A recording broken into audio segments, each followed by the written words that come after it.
Jadi Tuhan kita itu tidak pernah membebankan kita dengan kuk perhambaan. Ya, doktrin ini adalah kuk perhambaan, Pak. Membuat orang jadi error, ya. Membuat orang sehat jadi tidak sehat. Itu. Jadi doktrin Tritunggal, doktrin Triteos, doktrin Oneness, doktrin Unitarian itu adalah doktrin perhambaan. Kuk perhambaan membuat orang sehat menjadi tidak sehat. Di mananya? Saya kasih sampelnya, contoh. Bapak seorang Tritunggal akan ditanya, Yesus Tuhan? Iya Tuhan. Oh, berarti Tuhan mau mati di kayu salib? Bapak menjawab, tidak, itu kemanusiaannya. Nah, itu sudah tidak sehat.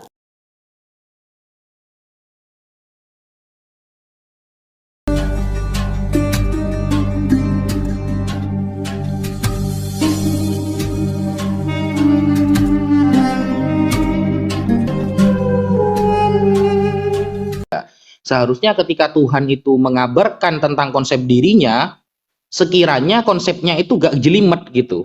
Sehingga manusia, oh ini loh Tuhan saya, Esa 1. Nah kalau Esa ini ditafsiri nanti Pak, dengan tafsiran jelimet ya 1 dalam 3, 3 dalam 1. Nah itu akan menimbulkan pertanyaan sampai hari kiamat Pak. Kenapa? Karena tidak pernah dikenalkan oleh Tuhan. Tuhan itu sudah mengerti otak manusia itu akan sampai mana untuk memikirkan dirinya. Sehingga kabar dari Tuhan jangan ditafsiri lagi sudah. Esa ya sudah, Esa 1 sudah. Jangan 1 lari ke 3. Ditanyakan 3 lari ke 1. Jangan gitu. Karena otak manusia itu sudah diserver oleh Tuhan, menangkap ketuhanan sang pencipta ini dengan masuk akal. Oh ini loh Tuhan saya. 1 sudah. Gitu. Gitu Pak. Kalau 1, 3, 3, 1 nanti, aduh, itu kan konsep yang bukan. Sebentar Pak Naja. Ya, Sebentar. gimana?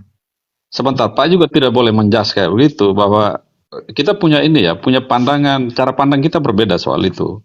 Kalau soal konsep ketuhanan tentang Tritunggal Maha Kudus, itu dalam ajaran kami Kristen, itu sudah jadi keyakinan gitu loh.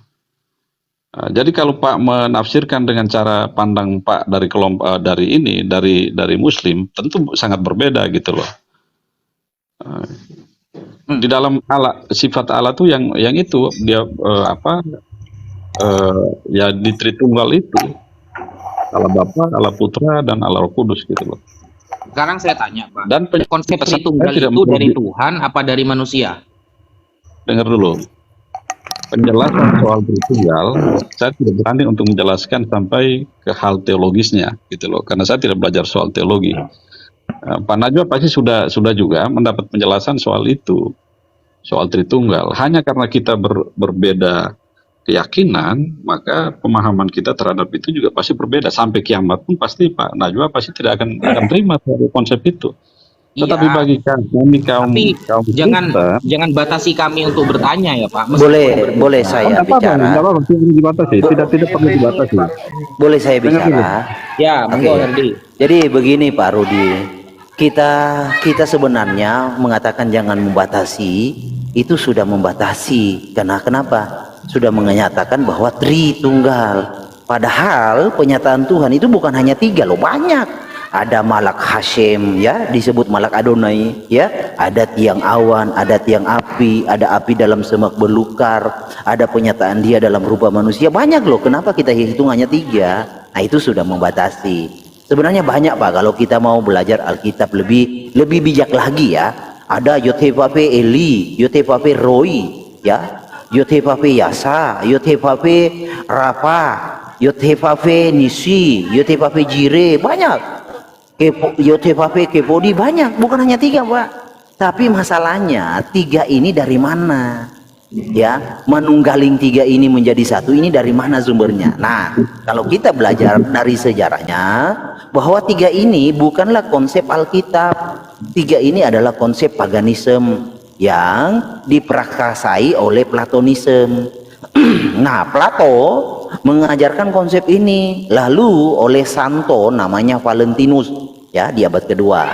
Bapak bisa cek lah.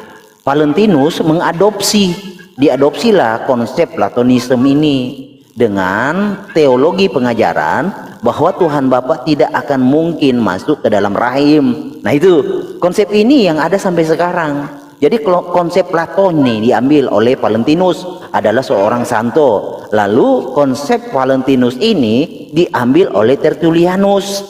Nah, dari Tertullianus diadopsi lagi oleh Athanasius sampai detik ini. Jadi sebenarnya kalau kita mau berbicara tentang akarnya, Tritunggal ini adalah konsep pagan yang diperkasai oleh, hampir belepotan saya nyebutnya, oleh Platonis. Nah, itu Pak. Jadi Alkitab sebenarnya tidak pernah mengajarkan Tritunggal karena penyataan iya prakasai. Diprakarsai bukan Prakasai. Iya. Alkitab itu tidak pernah menyebutkan membatasi Tuhan karena ada banyak pernyataan-pernyataan Tuhan. Malak Hasyim, ya kan, tiang awan, tiang api, ya, yang hal-hal demikian itu tidak dihitung, ya.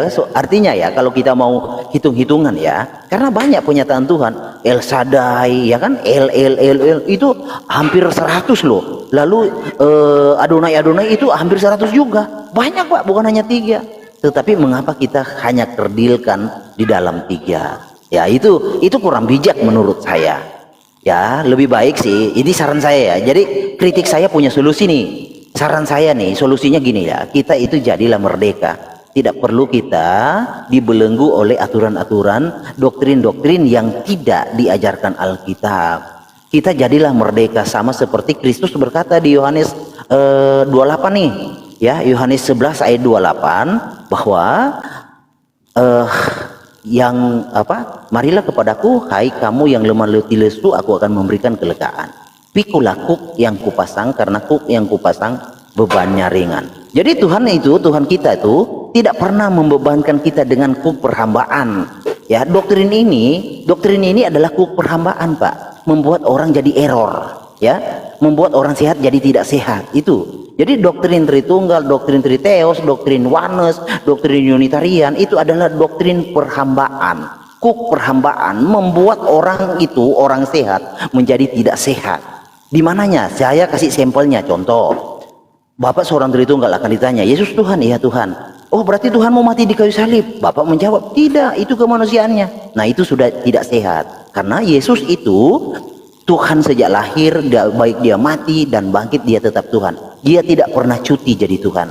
Baik dia mati dia Tuhan, dia lahir dia Tuhan, dia bangkit juga Tuhan. Gak ada kata cuti buat Yesus.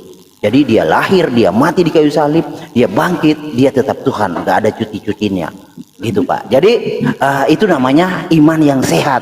Artinya menerima Kristus Yesus dalam segala keadaannya. Baik dia lahir, baik dia mati, baik dia hidup, dia tetap Tuhan. Gak ada on off-nya, gak ada cutinya. Itu iman sehat. Tetapi kalau iman yang sakit hanya menerima enaknya. Oh, Yesus Tuhan, iya, ketika dia mati bukan Tuhan. Nah, itu iman yang sakit Pak. Lanjut. Gimana Pak Rudi? Ini Bagaimana Pak Jo? Mas Malikil Amalak ini Kristen loh, Pak Rudi. Ya, Kristen. Saya tidak tahu, hanya kekristenan kita itu kan juga ini soal ini ya, soal penafsiran. Jadi saya sudah dari awal saya sudah sampaikan bahwa saya tidak berani untuk masuk ke tanggapan-tanggapan yang sifatnya teologis karena saya tidak belajar teologi gitu loh. Saya juga tidak belajar tentang filsafat. Tetapi apa yang diajarkan kepada saya, apa yang saya imani itu yang ya kalau Pak Maliki membuat ini ya telaan-telaan secara teologi, secara filsafat itu ya itu Pak apa yang sudah disampaikan ya kita semua sudah dengar gitu loh. Tetapi ya saya juga ya saya tetap meyakini apa yang saya imani, apa yang saya pelajari dan apa yang saya nyatakan dalam hidup saya gitu loh. Sehingga ya silakan Pak Malikil dengan penafsiran. Oke, Pak, saya mau tambahkan ini, Pak. Coba Bapak baca di dalam Efesus 6 ayat yang ke 14, 15, 16. Kenapa kami masuk di dalam ruang diskusi ini, Pak? Okay. Itu salah satu yang kami pegang, Pak. Jadi bukan berdasarkan otoritas siapa, wewenang dari siapa, tapi ini dalam Efesus 6, Bapak lihat, Bapak baca tolong, boleh? Kita cek, saya enggak pakai Alkitab. Tidak Oh ada ya, di kitab di saya. saya mau Silakan. keluar, tetapi di ruang tamu ini berisik karena hujan. Tidak apa-apa, Jadi suaranya jelas. alasan. Tapi kalau mau dengar ya, saya baca ya. Efesus 6 ayatnya yang ke-14. Jadi berdirilah tegap, berikat pinggangkan kebenaran dan berbaju sirahkan keadilan. Kakimu berkasutkan kerelaan untuk memberitakan Injil damai sejahtera. Ya, ini intinya di situ. Kakimu berkasutkan kerelaan untuk memberitakan Injil damai sejahtera. Yaitu salah satu dasar ya, ketika Bapak bertanya kepada siapa, kepada saya, otoritas siapa saya harus menjawab. Yaitu pegangan saya, Pak. Ya, Bapak sepertinya harus ini Pak, sering-sering ke gereja kami Pak, namanya Gereja Adonai Ehad, biar banyak pemahaman gitu Pak. Efesus berapa tadi? Efesus 6, 13, 14, 15, 16. Betul, 13, 14, 15, 16. Oke. Ya, Ya. Jadi gini juga ya Pak Jordan, kita saling melengkapi gini. Jadi tentang persenjataan Elohim ya, itu tidak akan sempurna jika anak manusia tidak ditinggikan. Jadi orang mau memberitakan Yesus itu sehebat apapun, kalau Yesus itu nomor 2, itu nggak ada nilainya. Ya. Orang sehebat apapun ya tentang teologinya, kalau Yesus itu nomor 2, nggak ada nilainya. Karena orang pasti pilih nomor 1. Secara akal sehat loh, orang sehat pasti pilih nomor 1. Ya, orang sehat nggak akan pilih nomor 2. Jadi mau tidak mau kita harus ya memperbarui cara memberitakan. Telepon ilmu kenta. Ya, jangan pernah lagi menganggap Yesus itu nomor 2, ya. Hanya sebatas utusan. Ya, jangan, karena itu pemberitaan yang sia-sia. Beritakanlah Yesus itu adalah pengutus dan yang diutus. Dia juga. Nah, dalam hal ini karena doktrin Tritunggal adalah doktrin yang tidak bisa memahami tentang Tuhan itu sendiri. Karena doktrin Tritunggal itu adalah doktrin yang hanya mengikuti hawa nafsu, ya, memberitakan Yesus yang lain. Itu kata Paulus loh, ya, memberitakan kebenaran yang lain. Itu kata Paulus. Ya, kalau kita baca di dalam Roma 10, ya, Roma 10 ayat 1 sampai 3. Coba ya saya bacakan ya. Sebenarnya Tritunggal mau Triteos, mau Oneness, mau Unitarian itu sudah ditegur oleh Paulus sebelum terjadi. Itu hebat Paulusnya. Kenapa Paulus begitu? Karena dia diilhami, disertai oleh Roh Kudus. Di dalam Roma 10 ayat 1 sampai 3 itu teramat jelas untuk menampar ajaran-ajaran yang tidak alkitabiah ya. Bentar, saya bacakan ya. Roma 10 ayat 1 sampai 3. Roma 10 ayat 1 sampai 3. Saudara-saudara, keinginan hatiku dan doaku kepada Tuhan ialah supaya mereka diselamatkan.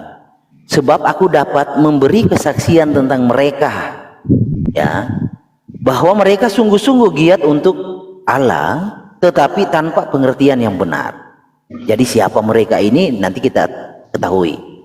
Mereka sungguh-sungguh giat untuk Allah, tetapi tanpa pengertian yang benar. Sebab oleh karena mereka tidak mengenal kebenaran Allah dan oleh karena mereka berusaha untuk mendirikan kebenaran mereka sendiri, maka mereka tidak takluk kepada kebenaran Allah. Nah, siapa yang tidak takluk kepada kebenaran Allah? Siapa yang mendirikan kebenaran mereka sendiri? Itulah Oneness, itulah Tritunggal, itulah Trinitas, itulah Triteos, itulah Unitarian. Jadi mereka-mereka itu adalah orang-orang yang mendirikan kebenaran versi mereka sendiri, yang tidak takluk kepada kebenaran Elohim itu. Apa memang kebenaran Elohim? Di dalam nubuatannya, Yod-Heh-Vav-He berkata, aku sendiri yang akan menjadi juru selamatmu. Aku sendiri sebagai penebusmu. Aku sendiri sebagai gembalamu. Aku sendiri sebagai rajamu.